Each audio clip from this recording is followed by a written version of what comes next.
Welcome, everybody.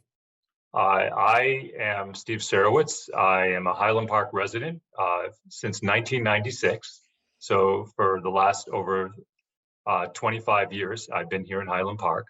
And I grew up as a Reformed Jew and didn't really know anything about the Baha'i faith till I was about 20. And I went to the University of Illinois. And this nice gentleman who actually just passed away last week by the name of Carlton introduced me to the Baha'i faith. And he gave a nice presentation on something called progressive revelation. For those of you who don't know anything about the Baha'i faith, then I'll assume that there might be a few people on the call who don't know much about the Baha'i faith. The Baha'i faith is the world's newest religion. And at the heart of the Baha'i faith is this idea of progressive revelation.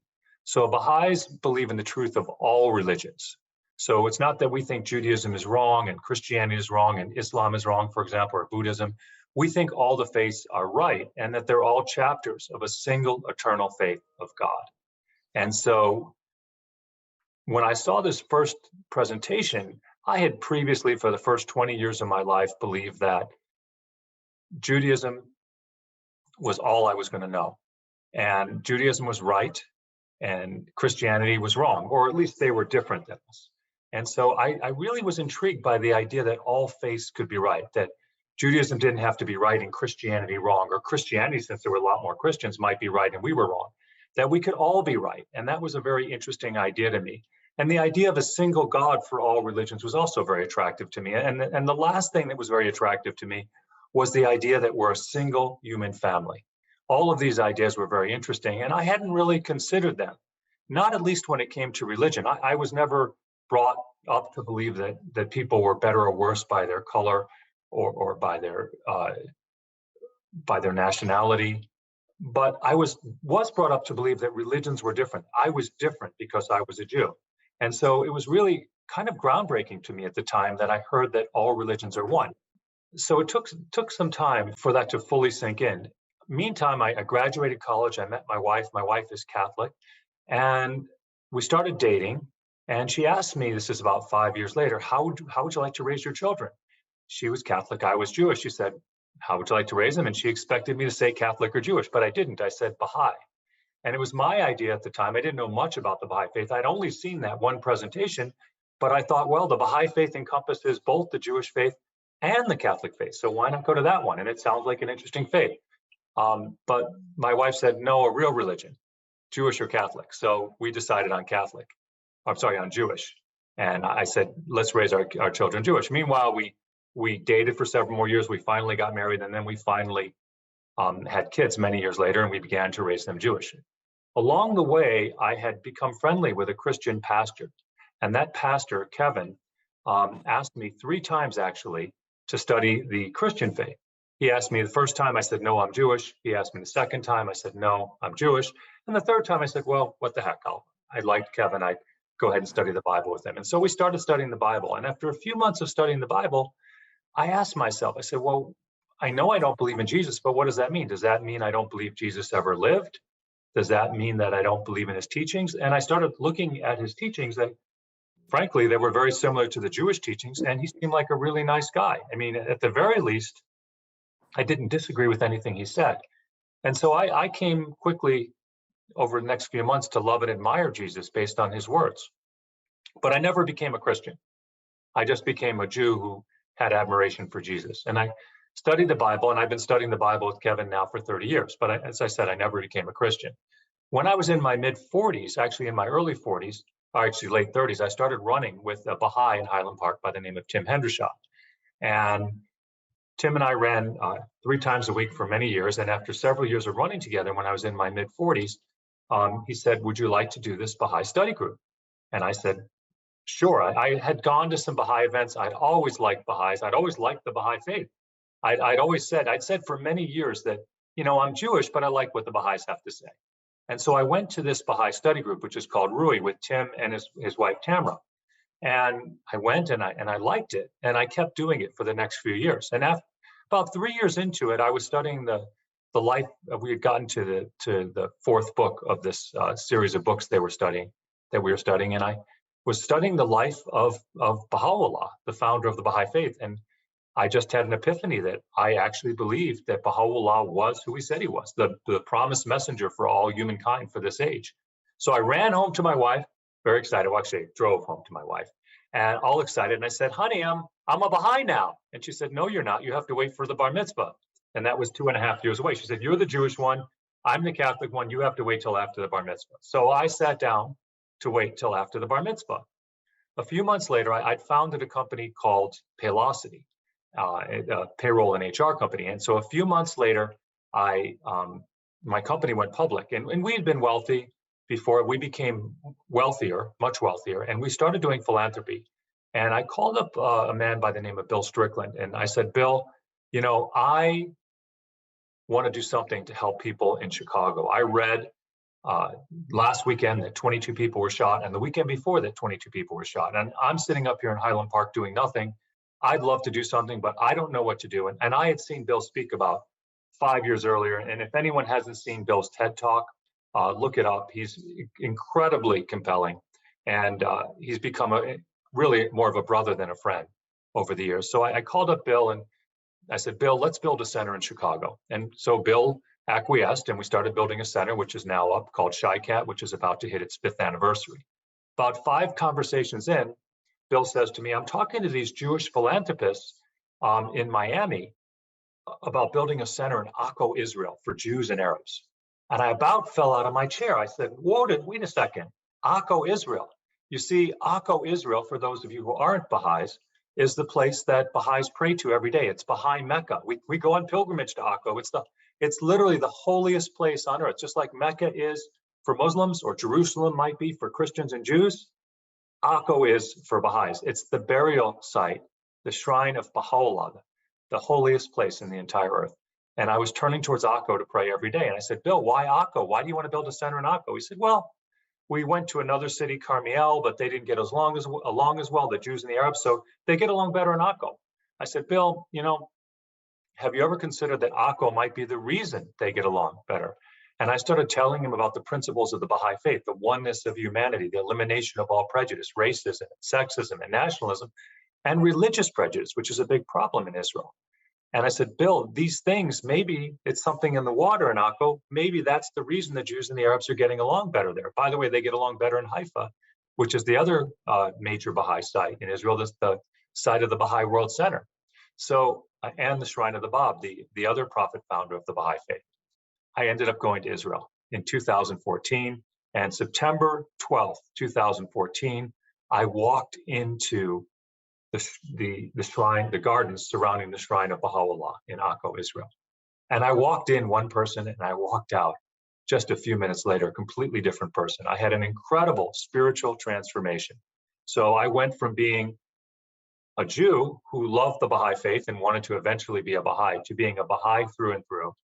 I started sleeping only 3 or 4 hours a night for the next several months. My wife literally thought I went crazy, took me to 2 psychologists because I was so happy and excited all the time. And all I would talk about was the Baha'i faith.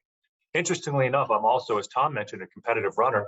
And I became faster as a runner with less training and less sleep, which is really unusual. I was playing basketball, and I remember one play in particular that year. And I'm 6'6", and so you don't normally see a 6'6" center type run down a guard. That's the faster players.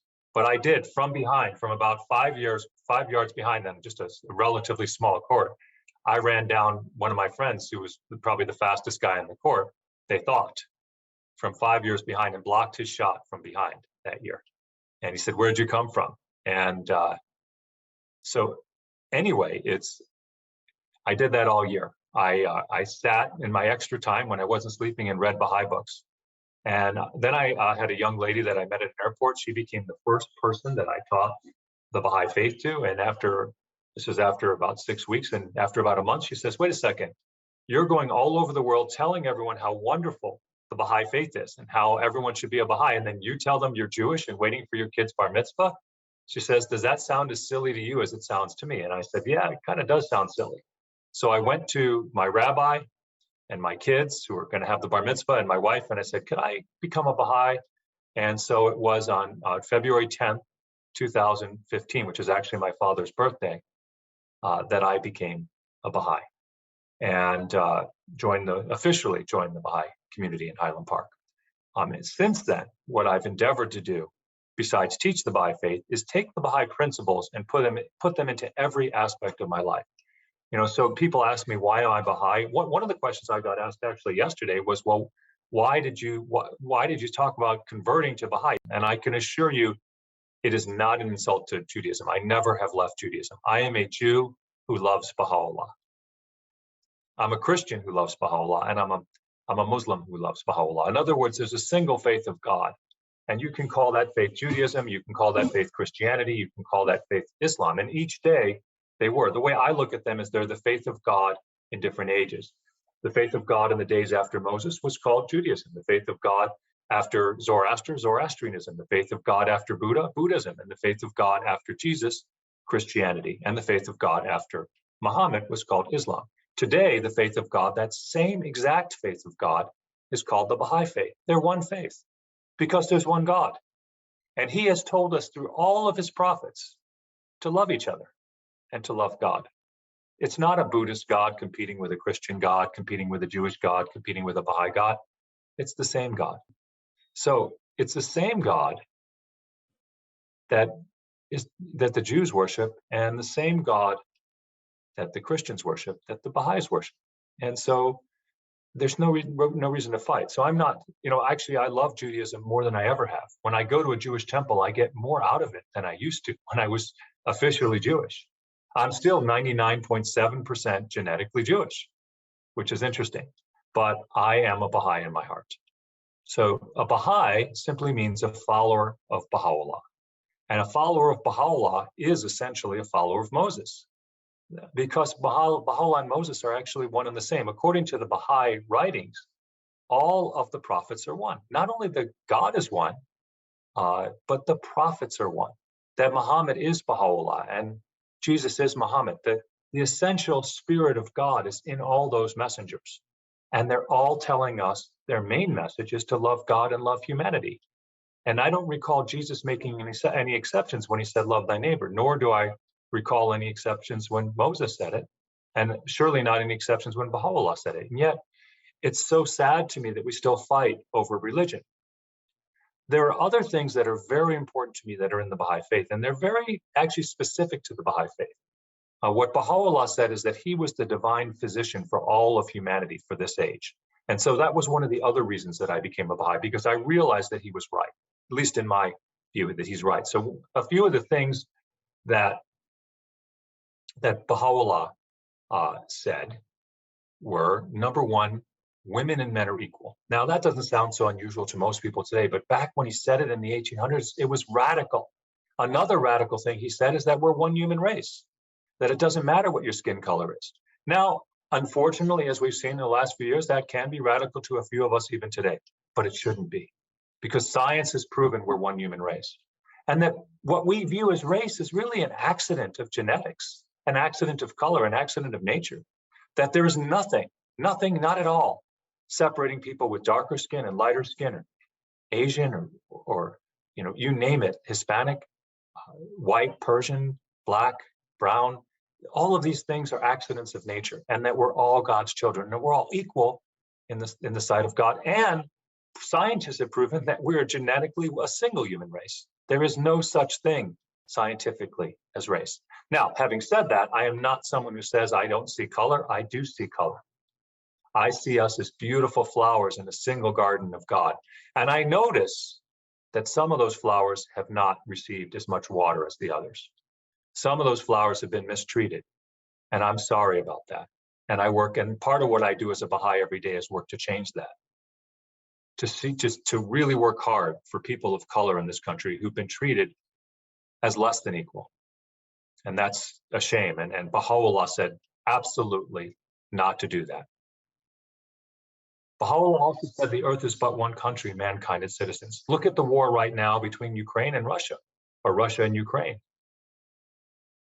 We are one country under God, really. These borders we have between the United States and Mexico, or between Ukraine and Russia, they don't actually exist.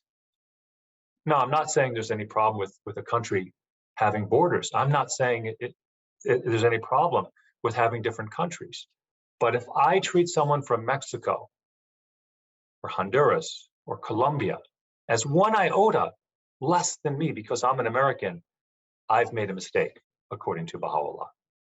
We are really one country. And when we try to act like one country to attack global problems, we can solve them. For example, the environmental crisis we're currently facing.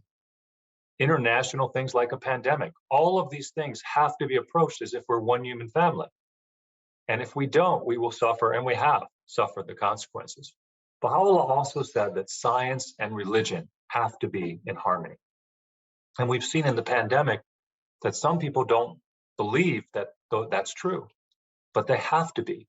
We cannot rely on superstition. Superstition can be very harmful. Many people have died in America because of superstition. I'll tell you a true story, and I won't say who this is. A friend of mine, a good friend of mine, his brother was a vaccine denier. He did not want to get the COVID vaccine. He died of COVID, but as he lay dying, he told his brother, my friend, that he realized he was wrong. It was too late. He was a very avid Christian, and I don't question his faith. But to him, faith and science were two different things. His faith was separate from science. Religion was separate from science. His wife is still a COVID vaccine denier, even though her husband is now dead.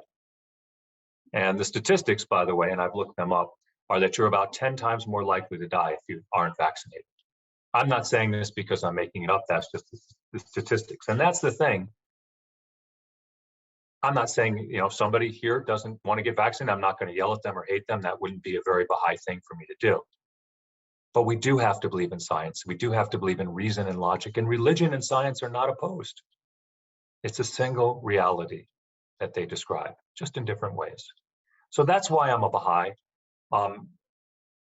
I started a foundation called the Wayfarer Foundation 3 years ago. We're going to give away a little over $10 million this year, all to Baha'i-inspired causes. Now, actually, a lot of the people we give away to are not Baha'is, but they're doing things in line with the Baha'i faith. So we give to basically the vision of our foundation is we give to promote world peace and unity, period. And we give to people who are applying spirituality to their cause. So we give to nonprofits who have spirituality as part of what they do. And when we tell a lot of nonprofits that, they're like, they look at us kind of funny. They say, what did you just ask? And we say, well, what is your spiritual purpose? So we believe as Baha'is that we'll have spiritual solutions to economic problems. Quite honestly, spiritual solutions to all the problems of the world. And this is something quite unusual about the Baha'i faith, I've noticed. What the Baha'i faith has that I've noticed more than any other religion I've seen is the focus on the collective salvation of humanity. And this is something I've really bought into in everything I do. And the collective salvation of humanity can only happen through the oneness of humanity. So the collective salvation of humanity means that we get along and we finally slay the dragon of racism in America and sexism. I didn't really talk about this, but I've seen it in the companies I work at, that women aren't listened to in meetings, that women aren't respected, that sexual harassment is allowed to go on. We as men need to stand up against that and realize that women are our mothers, our wives, our daughters. How could we possibly disrespect a woman and half of humanity? And yet we do every day in America.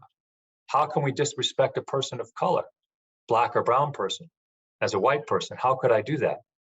In a sense, I'm disrespecting myself because everybody is my brother and my sister. We have to realize our oneness. We have to realize that people aren't just our neighbor, but they're our brothers and sisters. And this is the lesson of the Baha'i faith that the world needs desperately today. Another thing I love about the Baha'i faith, and some people might disagree with me, we do not do partisan politics.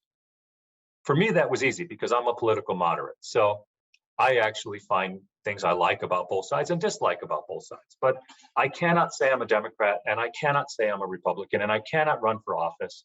And I'm okay with that. I like to look at each issue by issue. Some issues I'm more Republican, some issues I'm more Democrat. Some of my friends are more Republican, some of my friends are more Democrat. That's okay. but I try very, very hard, never ever to fight about politics. Because when we let politics be a divider, it's yet another divider. And again, the main purpose of the Baha'i faith is to unite, not divide.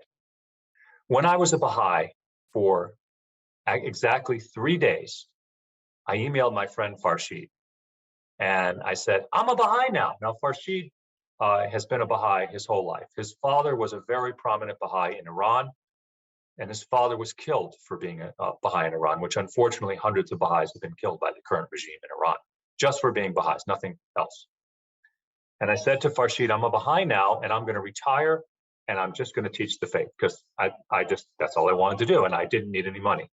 And Farshid said, well, you could do that, and you could reach hundreds of people, but if you make a movie, you could reach millions of people. Well, less than an hour after that, I got an email from a movie producer by the name of Peter Samuelson. And Peter wanted me to talk to him about helping foster children, about philanthropy, which I agreed to do, and we've done ever since. So that was back in 2015. So it's been 7 years now. We've been working with Peter on that. But more importantly, Peter is a pretty prominent movie producer. I'd never talked to a movie producer, I'd never talked to any movie producer, let alone Peter Samuelson prior to this.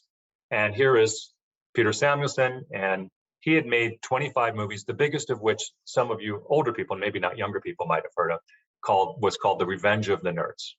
And so I went to the next week, I talked to Peter, we had a great conversation. We've become friends since then, good friends. And I said, can we talk about this movie idea? He said, yeah, come to LA. And I just happened to be flying to LA the next week. And the next week we're sitting in Santa Monica, and at a hotel in Santa Monica, California, and we're having a conversation about the movie. And it just so happens to us, at the table next to us was another two men. They were right next to us, a couple feet away, and they started having a conversation about Christianity. And I joined in and answered one of their questions. And then we're having a four-way conversation. And the person right next to Peter had been asked to make a Baha'i movie. And I said, that's it. There's too many signs. So I went on this 3-year odyssey, and I made a wonderful movie called The Gate, Dawn of the Baha'i Faith. Wonderful to me. It was really the happiest moments of my life making that movie. I ended up meeting Baha'is all over the world, and hopefully contribute just a little bit to the furtherment of peace, of humanity. Actually, right behind me is the Shrine of the Bab. That's the Shrine of the Bab in Haifa, Israel. So we were able to go there and film for a week, and it was just amazing. And along the way, I met some incredible Baha'is, one of whom is Rainn Wilson, who's become a good friend, who played on The Office. And the other one, who's very key, and well, there are many that were key, but another key person was Justin Baldoni, who played Raphael on Jane the Virgin. And Justin and I have become business partners in a firm called Wayfarer Studios. And so right now we have 4 movies under production. I guess the one I should mention, because it's Chicago-based, is a movie about Craig Hodges, who played on the Bulls, and in 1992 was blackballed from the league for complaining about racism. And I just saw the rough cut this week, and I think it's going to be a really powerful movie. So I'm very excited about that.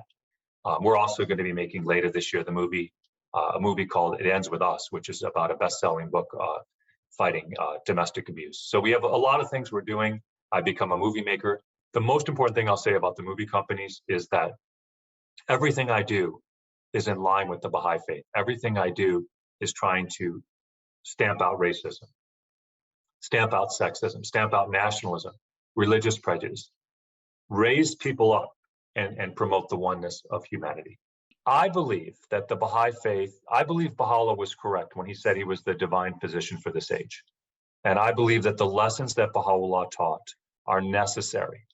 I'm not saying that everyone should become a Baha'i. I mean, that's all up to each individual person. But we, as a human race, as a human family, need to acknowledge that we're one human family. We need to acknowledge that we're one human race. We need to acknowledge that the earth is but one country, mankind is citizens, that women are the equal of men.